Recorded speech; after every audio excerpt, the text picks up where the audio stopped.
Bienvenue dans cette série de podcasts créée dans le cadre du rapport d'activité 2021 de la Ligue Braille. Dans cet épisode, nous avons le plaisir d'accueillir Julie Dallem. Bonjour Julie. Bonjour. Julie, vous avez 3 casquettes, psychomotricienne, accompagnatrice et référente enfant. Si la moitié des membres de la Ligue Braille a plus de 65 ans, moins de 10% d'entre eux ont moins de 25 ans. Et la Ligue Braille se spécialise de plus en plus en proposant une offre de service à l'attention de ce jeune public. En effet, plus l'accompagnement est précoce, plus l'autonomie est grande. Alors, quelles sont les activités, Julie, proposées pour les jeunes ?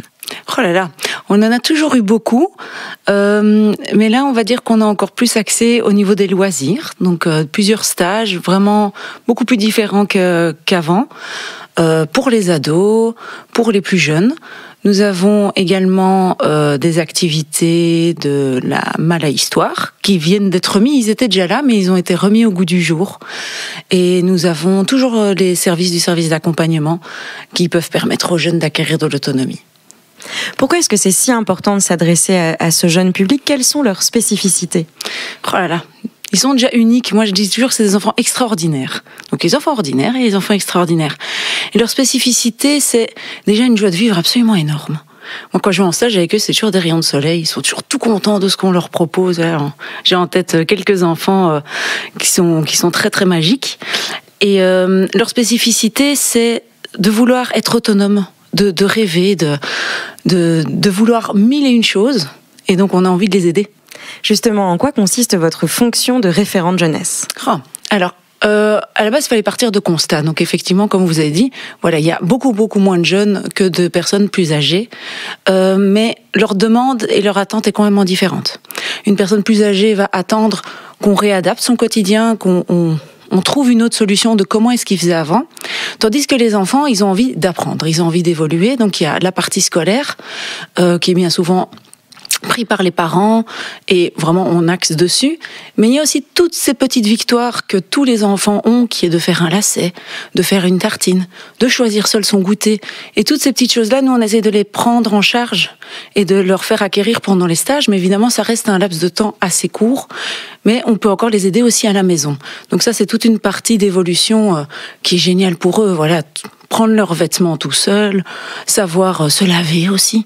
Voilà, tout ça, c'est des petites victoires qui sont tellement importantes pour les enfants. Quelles sont les actions que vous avez entreprises depuis votre prise de fonction ? Alors, il y avait beaucoup de travail en interne. Par exemple, remettre à jour les documents pour que tous les services puissent communiquer au mieux par rapport à un suivi et une aide d'un enfant. Ensuite, il y avait tout un travail aussi au niveau des documents pour les accompagnatrices, les assistants sociaux. Et puis, il y a une réflexion autour de l'offre d'activité qui a été travaillée avec les différents chefs de service. Et aussi, on a mis en place pour pouvoir rencontrer les enfants, sans non plus téléphoner, être intrusif et embêter trop les parents, on s'est dit qu'on allait leur envoyer des cartes d'anniversaire. Donc ça fait plus d'1 an que tous les enfants reçoivent à chaque anniversaire une petite carte qui est écrite gentiment par les bénévoles. Voilà, ça fait la joie des enfants. Ce sont des petites cartes un peu tactiles. Donc voilà, j'ai déjà été 2-3 fois chez des enfants où j'ai vu les petites cartes, donc c'est très gai.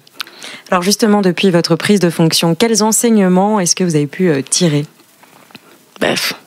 Qui sont toujours extraordinaires en soi, qu'il y a encore mille et une choses à faire. Il y a plein d'horizons, comme la tranche d'âge est large, il y a plein de choses à faire. Un ado, on peut lui apprendre d'autres choses qu'à un enfant, et c'est très très large. Justement, des projets pour l'année en cours ? Énormément, avec différents services de la Ligue Braille. Voilà, je pense ici au CFP, on pourrait travailler tout ce qui est job coach pour trouver des jobs étudiants. Pour apprendre aux jeunes, plutôt aux ados, à se déplacer seuls pour aller, par exemple, faire du shopping. On pourrait travailler tout ce qui est image de soi. Qu'est-ce qu'on pourrait mettre comme vêtements avec un coach ? Au niveau du maquillage, pour les filles, mais peut-être aussi se prendre soin plutôt de soi aussi pour les garçons. Pour les plus jeunes, ça peut être encore d'autres activités, mais plus des activités courtes, pas forcément toute une semaine, mais juste un petit week-end. Pour déjà une petite autonomie, peut-être des journées. On a déjà organisé un stage des familles, donc peut-être faire plus en famille, des petites journées en one-shot. Ça va dans tous les sens. Moi, je suis quelqu'un qui a toujours plein d'idées. Et quel message vous aimeriez adresser aux testateurs, aux donateurs qui nous écoutent ? Il y a plein d'idées. Et pour ça, voilà, il faut du soutien, il faut de l'aide, parce qu'on ne demande pas du tout, presque pas de participation aux familles. Tous nos services sont toujours gratuits. Les familles chez qui on va et les bénéficiaires sont toujours très étonnés de tout ce qu'on fait pour eux, sans leur demander rien en retour. Et ça, c'est important parce que chaque don est à chaque fois une aide précieuse et un avenir qu'on peut offrir aux enfants. Eh bien voilà, nous arrivons à la fin de cet épisode. Merci Julie Dalem d'avoir répondu à nos questions. De rien, avec plaisir.